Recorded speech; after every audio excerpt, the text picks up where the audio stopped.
Hello, everyone, and welcome to Hacking Pixels. Hacking Pixels covers some of the hottest cybersecurity news from around the internet, along with a twist of retro video game nostalgia. Hacking Pixels is brought to you by Actionable Security, securing small businesses with actionable insights. Actionable Security specializes in cybersecurity services tailored for small businesses, such as risk assessments, email hardening, virtual chief information security officer advisory, and a lot more. Go to actionablesec.com for more information.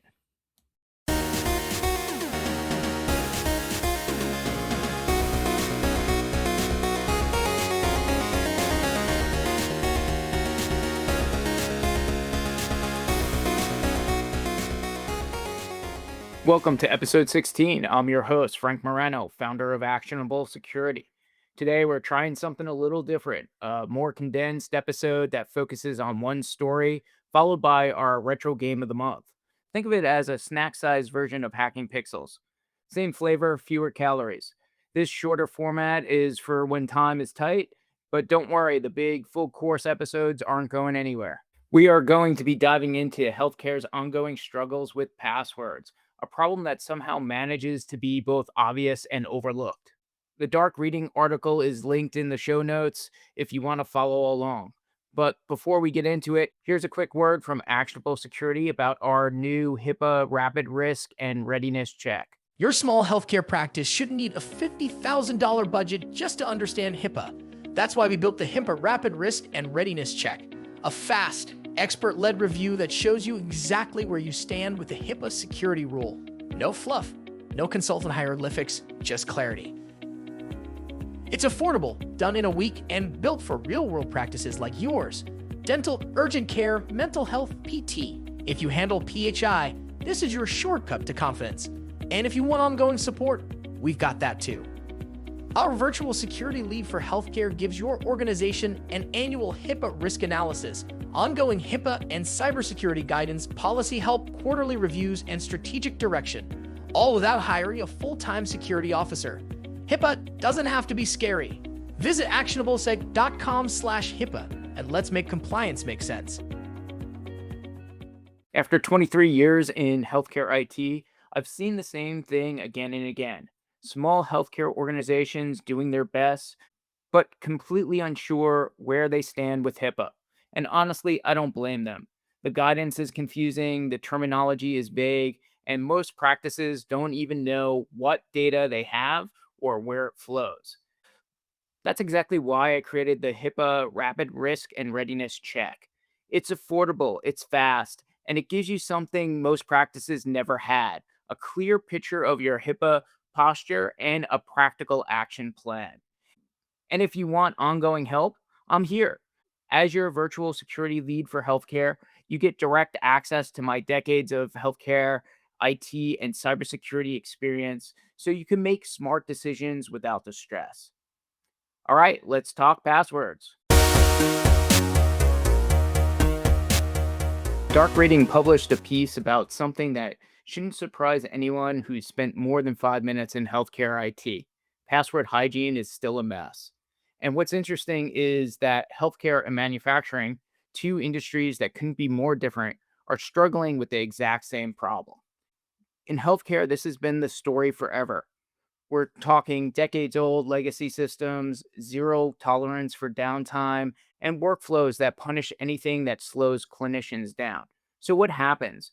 People share their logins like it's a Netflix account. They reuse the same 6 character password everywhere. And yes, sometimes there's no password at all because you're slowing me down.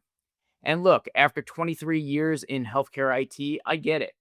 When you're in the middle of patient care, security feels like friction. Every second counts. But attackers love that mindset.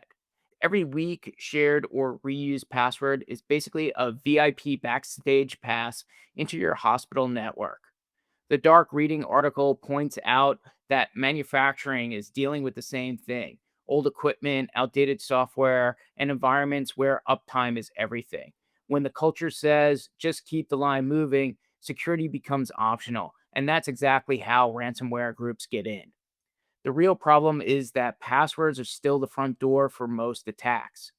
When someone gets a single set of credentials, they can move laterally hit critical systems, and turn a bad day into a full blown outage. In healthcare, that could directly impact patient care. In manufacturing, it could shut down production. So, what do we do? First, we have to stop treating passwords like an afterthought. Unique credentials for every user, no more shared logins, no more front desk accounts that 20 people use, no more passwords taped under keyboards. Every person needs their own identity, period. Second, we need multi factor authentication everywhere. I know clinicians hate extra steps, but MFA is still one of the most effective ways to shut down credential based attacks. If an attacker steals a password but can't get past the second factor, the whole attack falls apart. Third, we need to modernize identity. That means password managers instead of memory, passphrases instead of six-character specials, and eventually passkeys, because the long term goal is to get rid of passwords entirely. They've been the weakest link for decades. Fourth, leadership has to set the tone. If the culture says just get the job done, people will take shortcuts. But if the culture says we protect patient data because it's part of patient care, then the behavior changes. Security isn't just a technical problem, it's a workflow and expectations problem. And finally, we have to accept that legacy systems aren't disappearing tomorrow. So while we work towards modernization, we need to wrap those older systems with better controls, segmentation, monitoring, and strict access rules. If you can't fix the system, you can at least fix the environment around it. None of this is glamorous, but it's the foundation. And until we get the basics right, attackers are going to keep walking through the front door. Let's take a break from the serious stuff and talk about something a little bit more nostalgic. This month's featured retro video game is Star Fox 64 for the Nintendo 64.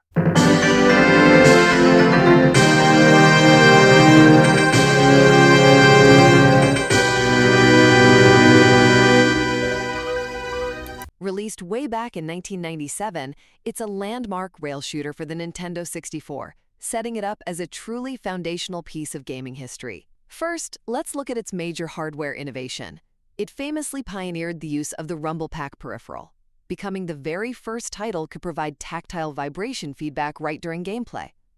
Think of this as the birth of a standard feature. I mean, we completely take for granted the vibration function in our modern controllers and smartphones today, but this is where it started. Second, the game completely broke new ground with its renowned branching missions. Instead of just one single path, you unlock secret routes and levels based strictly on your skill and performance. It really begs the question, is this performance-based, secret unlocking structure the real reason the game remains so incredibly legendary? It didn't just hand you a win, it actually forced you to get better to see the whole game. Finally, anyone curious can jump in and play it right now, because this classic adventure is available today on the Nintendo Classic service. Through physical feedback and skill-based exploration, this 1997 rail shooter laid a blueprint for modern gaming that is still an absolute blast to play today. Always fun to have a little help from AI. Anyway, Star Fox 64 is one of those games that's permanently burned into my memory. I was there on day one when the Nintendo 64 launched. That system is what pulled me back into video games. And then 9 months later, Star Fox 64 dropped. I didn't play the original, so I didn't really know what to expect. But it was a first party Nintendo release, and back then that meant something. You knew you were getting quality. And I've always loved a good shooter. The moment I fired it up, the graphics were unbelievable at the time. It felt like stepping into Star Wars. The air wing, the explosions, the voice lines, it was cinematic in ways games just weren't yet. And the characters stuck with you. Fox was cool, Falco had attitude, Peppy was basically everyone's space dab, and uh, Slippy just stressed me out more than any actual enemy in the game. And honestly, nothing that came after ever quite matched it.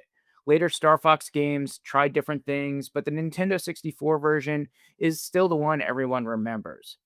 With Fox showing up in the Super Mario Galaxy movie and all the rumblings about a new Star Fox game, maybe it's finally time for this series to get the comeback it deserves.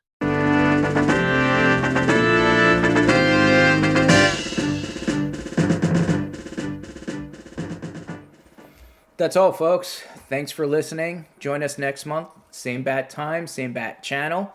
And remember, this episode of Hacking Pixels is brought to you by Actionable Security, your trusted partner in safeguarding small businesses. With decades of experience, Actionable Security offers tailored cybersecurity services such as risk assessments, email hardening, and virtual chief information security officer advisory. For more details on how we can help protect your business, visit actionablesec.com.